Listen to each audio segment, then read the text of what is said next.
नमस्कार दोस्तों, स्वागत है आपका मेरे चैनल कॉमिक्स लाइफ में। शुरू करते हैं मनोज कॉमिक्स की एक और मज़ेदार कॉमिक्स, मौत का खंडर पार्ट 2। रथ को लेकर ईश्वर चंदन नगर के मुख्य चौक पर पहुंचा। रथ को वहीं रोककर उसने आते जाते लोगों को पुकार कर अपने पास बुलाना शुरू किया। भाइयों, जरा इधर आओ, मैं आपको एक महत्वपूर्ण बात बताना चाहता हूँ। ईश्वर की पुकार सुनकर लोगों की भीड़ रथ के चारों ओर इकट्ठी हो गई। तब भाइयों, अब मैं आपको चंदन नगर के असली व नए राजा से मिलवाना चाहता हूँ। असली राजा? यह तुम क्या कह रहे हो भाई? हमारी तो कुछ समझ में नहीं आ रहा है। तुम जो कुछ कहना चाहते हो साफ साफ कहो। तब ईश्वर ने उनसे कहा, आप लोग जानते हैं कि आज से 5 वर्ष पहले राजा श्याम केतु ने चंदन नगर पर आक्रमण किया था। हाँ, हमें यह बात याद है। उस आक्रमण में श्याम केतु ने राजा चंदन नगर को युद्ध में हरा दिया था। तब राजा चंद्रसेन ने अपनी रानी और पुत्र के साथ चंदन नगर से चले गए थे। आज उन्हीं राजा चंद्रसेन के पुत्र किशोर को मैं अपने साथ लाया हूँ। कहाँ है युवराज? यह सुनकर ईश्वर ने रथ में बैठे हुए किशोर की ओर इशारा करते हुए कहा, यही है राजा चंद्रसेन का पुत्र युवराज किशोर और चंद्रनगर का भावी राजा। यह सुनकर भीड़ में खलबली मच गई। एक आदमी ने आगे बढ़कर ईश्वर से पूछा, तुम जो कुछ भी कह रहे हो, क्या इस बात का तुम्हारे पास कोई प्रमाण है? हाँ, मेरे पास प्रमाण है। तब ईश्वर के कहने पर चंदा ने अपने चेहरे से घूंघट हटा दिया। महारानी गायत्री देवी। महारानी? ओह, महारानी जीवित है। महारानी गायत्री देवी को देखकर चंद्रनगर की प्रजा में खुशी की लहर दौड़ गई। महारानी गायत्री देवी की जय हो। युवराज किशोर अमर रहें। जनता का उल्लास देखकर गायत्री देवी की आंखों में खुशी के आंसू भर आए। वे रूंधे गले से बोली, चंद्रनगर के निवासियों, आज से 5 वर्ष पहले राजा श्याम केतु ने इस राज्य की खुशियां छीन ली थी। आज उस श्याम केतु का अंत हो गया है। अब युवराज किशोर आपके सामने हैं। क्या आप लोग युवराज किशोर को अपना नया राजा स्वीकार करना पसंद करेंगे? अगर हाँ, तो राजगद्दी वापस लेने के लिए युद्ध में हमारा साथ दें। अवश्य अवश्य, युवराज किशोर ही हमारे नए राजा होंगे। तब गायत्री देवी ने ईश्वर की ओर इशारा करते हुए कहा, यह हमारा धर्मपुत्र है।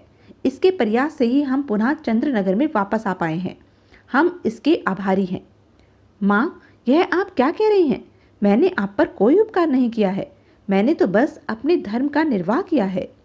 उसी क्षण किशोर ने कटार से अपने अंगूठे को घायल किया और घाव में से बहते खून में अपनी उंगली डुबोकर काली माँ की स्वर्ण प्रतिमा के मस्तक पर 3 बार तिलक किया।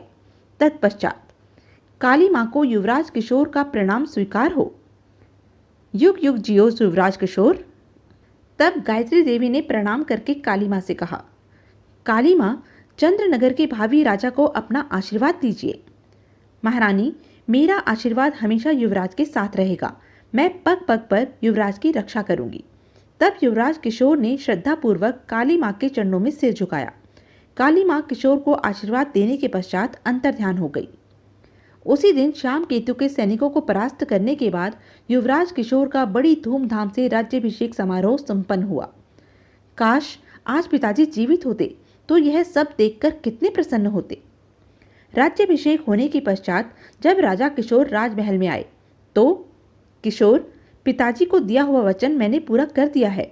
अब मुझे आज्ञा दो, मैं आज ही यहाँ से जाना चाहता हूँ। यह आप क्या कह रहे हैं भैया? बेटा, तुम कहाँ जाने की बात कर रहे हो? माँ, जब मैं राजा श्याम केतु के साथ वन में गया था तो वहाँ मुझे गालब ऋषि मिले थे। वह जानते हैं कि अपनी स्मृति खोने से पहले मैं कौन था। यही नहीं, वे मेरी स्मृति वापस लाने का उपाय भी जानते हैं। मैं उन्हीं के पास जाकर अपनी स्मृति वापस लाने का उपाय जानना चाहता हूँ। इसलिए मुझे आज्ञा दीजिए, मैं आज ही गालब ऋषि के पास जाना चाहता हूँ। तुम्हारी स्मृति वापस आ जाए, यह तो बड़ी अच्छी बात है बेटा, पर मैं तुम्हें अकेला नहीं जाने दूंगी। किशोर भी तुम्हारे साथ जाएगा। नहीं माँ, यह ठीक नहीं होगा। किशोर अब चंद्रनगर का राजा है, अतः उसे राज कार्य में मन लगाना चाहिए। उसे यहीं पर रहने दो। मैं यहाँ से अकेला ही जाऊंगा। ईश्वर की हट के आगे महारानी गायत्री देवी की एक न चली। अंत में ईश्वर अकेला ही रथ में बैठकर वन की ओर चल दिया। काली माँ, ईश्वर की रक्षा करना। भैया, मेरी कामना है कि तुम अपने ध्येय में सफल हो। जब ईश्वर का रथ उन दोनों की दृष्टि से ओझल हो गया तो दोनों भारी मन से राजमहल में वापस लौट आए। ईश्वर जब गालब ऋषि के पास पहुंचा, बेटा तुम आ गए। ऋषिवर, अब मुझ में धैर्य नहीं है। अब आप मुझे जल्दी से बताइए कि अपनी खोई हुई स्मृति को वापस लाने के लिए मुझे क्या करना होगा। यह सुनकर ऋषि सोच में पड़ गए। कुछ सोचकर वे ईश्वर से बोले, बेटा तुम्हारी स्मृति वापस लाने का उपाय तो है, लेकिन वह उपाय बड़ा ही कठिन है। ऋषिवर, उपाय कैसा भी हो मैं करने के लिए तैयार हूँ, आप बताइए तो सही। उसकी दृढ़ता देखकर गालब ऋषि ने उसे बताया, बेटा यहाँ से 50 कोस की दूरी पर विराट नदी बहती है। उस नदी के दूसरे किनारे पर भूतों का गांव है। भूतों का गांव?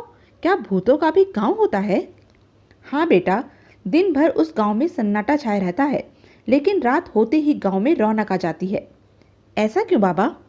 बेटा दिन भर तो भूत छिपे रहते हैं, वे केवल रात के अंधेरे में ही बाहर निकलते हैं। तुम्हें उन्हीं भूतों के गांव में जाना होगा। क्या? उस गांव में केवल एक ही कुआं है। रात को 12 बजे के बाद गांव की स्त्रियां, जो कि भूतनी होती हैं, उस कुएं पर पानी भरने आती हैं। तुम्हें उसी कुएं के पास छिपकर उन्हें देखना है। वे स्त्रियां तुमसे एक सवाल पूछेंगी। अगर तुमने उनके प्रश्न का सही सही उत्तर दे दिया तो ठीक, वरना वे तुम्हें खा जाएंगी। ओह! जब तुम उनकी बात का सही जवाब दे दोगे तो वे तुमसे प्रसन्न हो जाएंगी। तब तुम उनसे पानी मांगना। वे जो पानी तुम्हें दें, उस पानी को तुम्हें एक बर्तन में भरकर मेरे पास लाना है। उस पानी के द्वारा ही तुम्हारी स्मृति वापस आ सकती है। ठीक है ऋषिवर, मैं भूतों के गांव अवश्य जाऊंगा। बेटा एक बात और ध्यान में रखना, जब तुम भूतों के गांव में से पानी लेकर चलोगे तो तुम्हें अपनी पीठ के पीछे से तरह तरह की चीख पुकार सुनाई देंगी। उन चीख पुकारों की परवाह न करके तुम्हें सीधे चले आना है। अगर तुमने पलटकर देख लिया तो तुम पत्थर के बन जाओगे।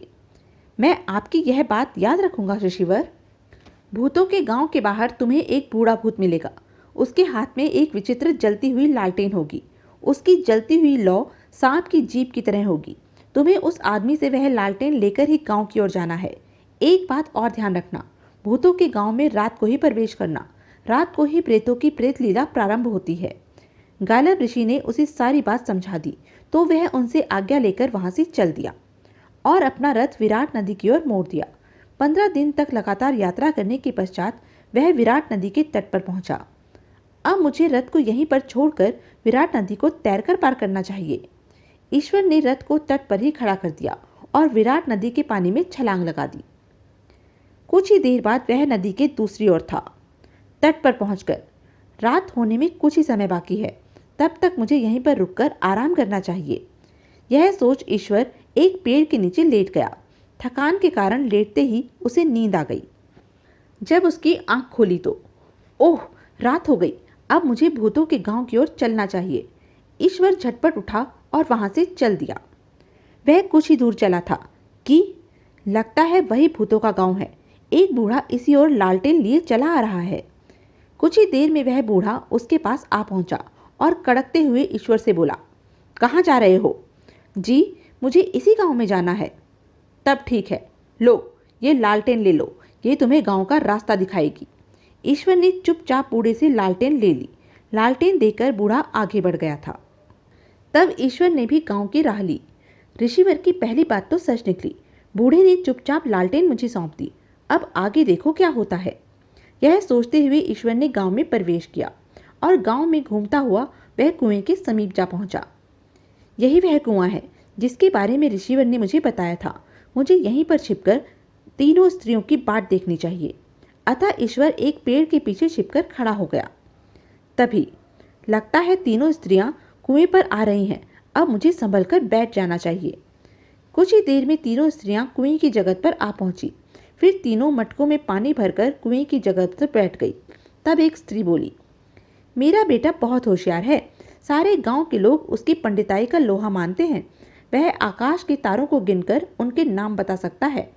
भैरव जी के गणों के नाम, यमदूतों के नाम और सभी नरकों के नाम धाम उसे याद हैं। मैं ऐसे पुत्र को अपनी कोख से जन्म देकर अपने आप को धन्य मानती हूँ। तब दूसरी स्त्री बोली, अरे बहन, मेरे बेटे की ताकत की बात मत पूछ। उसके जैसा पहलवान 10-5 गाँव में भी नहीं मिलेगा। वह 1000 दंड बैठक सवेरे और उतनी ही शाम को लगाता है। मैं उसे खूब मालपुए बनाकर खिलाती हूँ। अखाड़े में वह ताल ठोककर बड़े बड़े पहलवानों से भिड़ जाता है। दोनों की बात सुनकर तीसरी स्त्री चुप रही। इस पर पहली स्त्री उससे बोली, तू चुप क्यों है बहन? मालूम होता है तेरा लड़का लायक नहीं है। बहनों, जैसा भी है मेरा बेटा मेरे लिए बहुत अच्छा है। उसे नाम कमाने की कोई लालसा नहीं है। वह मन लगाकर रात भर खेतों में काम करता है। आज वह गांव से बाहर गया है, तभी मुझे इस समय पानी भरने के लिए आना पड़ा। मुझे तो वह कोई काम ही नहीं करने देता है। तीनों की बातें समाप्त हुई तो वे अपने अपने घड़ों को लेकर उठ खड़ी हुई। तभी पहली स्त्री बोली, अरे देखो, सामने से मेरा पंडित बेटा आ रहा है। हाँ, लगता तो वही है। तो यह थी अब तक की कहानी।